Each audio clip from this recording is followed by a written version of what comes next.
Okay, your relationship with Halloween's Marcus Groskopf goes back many years, I believe. What do you remember of the time you both played in the band Second Hell? We're going back quite a number of years now. Oh, well, it was a cool time. I mean, it was the beginning, and it was Ingo, Marcus, me, and Pete, and you know, we did our thing. We had fun. We were kicked out of a church because we had a rehearsal room in the basement of a church. That's interesting. Yeah, it was interesting. The bad part was, you know, we didn't have the way to the toilet was very far on the other end of the church, and there was a little, even below cellar, and we used that. Okay. And somebody found out. The catacombs. Yeah, somebody found out and didn't like it, so they kicked us out. I remember that very well, and I think we had some really good times then. Yeah. Did the passing of Ingo change your outlook on the music industry? Oh no, it didn't. Because I think it didn't have something to. You get some interesting water running noises, but I don't know where they're from. I'm sorry. I'll speak a little louder. No, I think because his death was not connected to the music industry. It could have happened in any job, in any business, and whatever. You know, I think it was more a personal thing, and the outcome of many things. So I wouldn't blame the music industry, and it didn't change my point of view on that. Okay, in the late 1980s, where Gamma Ray were still trying to gain global recognition, several band members kept coming and going. Didn't that affect your morale at that time? Well, sure. It's never fun if you're changing, because I never saw things as I'm the guy, and everybody else is exchangeable, because I'm only as good as the guys I'm with. And if that's it. That's the truth. So I never liked that. I hated that, and I always wanted things to be stable. But of course, you cannot force it. It's the same as marriage or a relationship. Maybe after 1 year you find out, goddamn, this doesn't fit. This person is a complete different interest. This person even sucks, or whatever. Sometimes it works out, sometimes it doesn't. Yeah. When Michael Kiske joined Halloween in the 1980s, the reason, as far as I know, was that you weren't comfortable taking both guitar and lead vocal duties. So, how come this attitude changed when Ralph Scheepers left Gamma Ray? Well, pretty simple. I saw myself more as a guitar player in the 80s because my vocal abilities really sucked. Then after this long time, I always used to sing on demo tapes. I made my experiences in the rehearsal room. Even when we had Ralph as a singer, I did vocals on demos. I did vocals in the rehearsal room because we was not constantly there.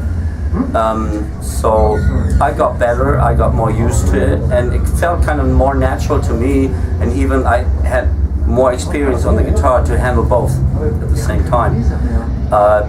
So when Ralph was gone and the question came up, okay, who?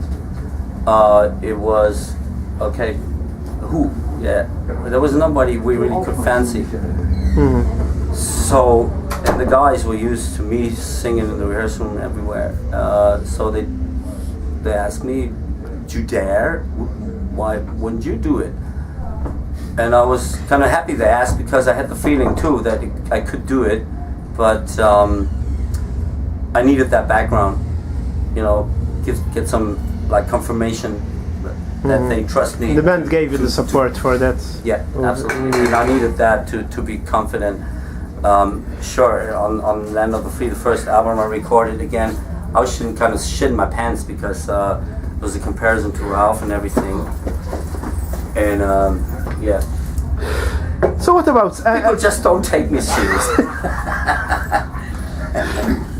So, talking about guitar, how did it feel performing with Avantasia and going on a stage without a guitar in your hand? It must have felt strange. I love it.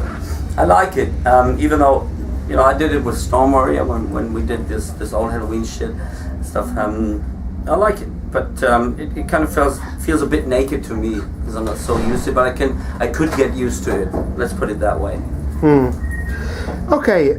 Speaking about guitar, something about your guitar. Maybe you could explain. I believe you have some custom features. I mean, just give us an idea on what your baby is like. Well, I got a few. You know, I can't just put it. I mean, it's synonymous with yourself, basically. You've always played the Flying V. Yeah, right. You know, I played the Randy Rhoads type and the Flying V's, and at the moment I'm down to only Flying V's, and it doesn't. To me, it doesn't matter what's written on top of the neck, on the headstock. It doesn't really matter. You know, it just matters if it feels good.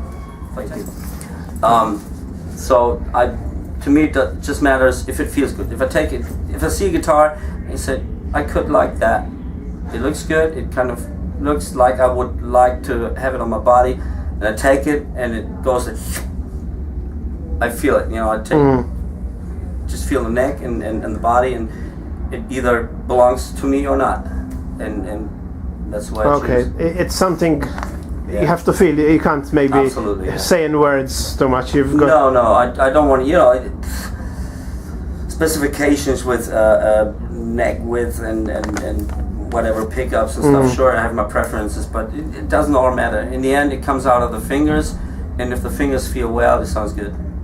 Okay, earlier on you hinted at the next Gamma Ray album. I mean, could you give us some more details about it? Like, musically speaking, what album would you compare it to from your... I cannot say the final outcome because not all the songs are written yet. Whatever I am working on now at the moment is pretty speedy and thrashy, so that's my direction. That's good to know. Yeah, like more, you know, the classic way, and I'm curious what the other guys will deliver. I don't know yet. In fact, though, I wanted to ask, will Michael be contributing? Yeah, he already came up with 2 or 3, like partly, you know, part songs, and it sounds very good. I think it will fit very well. Excellent. So, last few questions. After playing with Gamma Ray for 25 years, are there still bands which continue to inspire you? Oh, absolutely. Yeah, sure. I still discover things that I like and which are not classic metal. Wow. Wouldn't expect that, right? No, I mean... For example, Sonic Syndicate. Okay. You know, that's something different. Something that kicked me that I like. It's very, very cool. I pretty late discovered actually System of a Down. Or, you know, the follow-up of the guitar player Scars on Broadway. I think that's fantastic. What's the name again? Scars on Broadway. Okay. That's really cool. Yeah, even my son agrees. And what else? Tenacious D. Okay. That rocks. Okay, Kai Hansen, it's been a pleasure and an honor speaking with you. Thank you very much. Good luck for the next album and the rest of the tour. Yeah, hope people will enjoy it, and we will enjoy doing it.